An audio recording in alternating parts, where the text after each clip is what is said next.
nasikia Mungu anataka watu wake wakaombe prayer point hii, okay? Kuna biashara za kawaida, kuna ndoa za kawaida, kuna watu wa kawaida, kuna watu wanaishi maisha ya kawaida.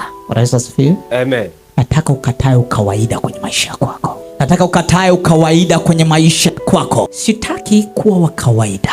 Nachukia ukawaida.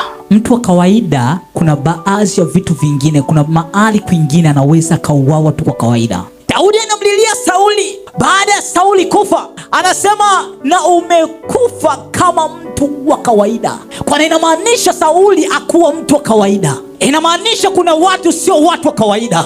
Wakizungumza kuna vitu vinasikia. Wakizungumza kuna magonjwa yanasikia. Wakizungumza kuna fedha zinasikia. Haiwishi unielewe. Sema baba yangu, baba yangu. Baba yangu, baba yangu. Katika jina la Yesu. Katika jina la Yesu. Ninapoanza kuomba. Nakataa ukawaida.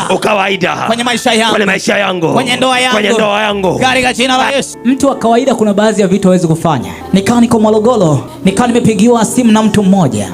Akaniambia nadai fedha mahali. Ni mwajiriwa wa serikali. Anasema toka mwezi wa kwanza nadai hiyo fedha. Ni zaidi ya 900 na point. Anasema nateseka kwa sababu napitia katika wakati mgumu, lakini fedha iko inatakiwa ingie. Nimejaribu kwa kila namna nikitafuta huruma kwa wakuu zangu, lakini fedha haijaingia. Bwana Yesu asifiwe. Amen. Nikamwambia unaitaka lini? Akaniambia hata kesho. Ilikuwa ni Alhamisi. Nikamwambia naona Mungu ananionyesha siku ya Jumanne jioni fedha yako inaingia. Nikamwambia nakuombea.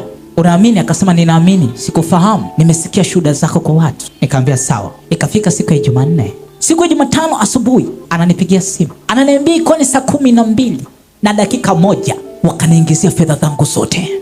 Inahitajika tu neno la mtu asiyekuwa kawaida.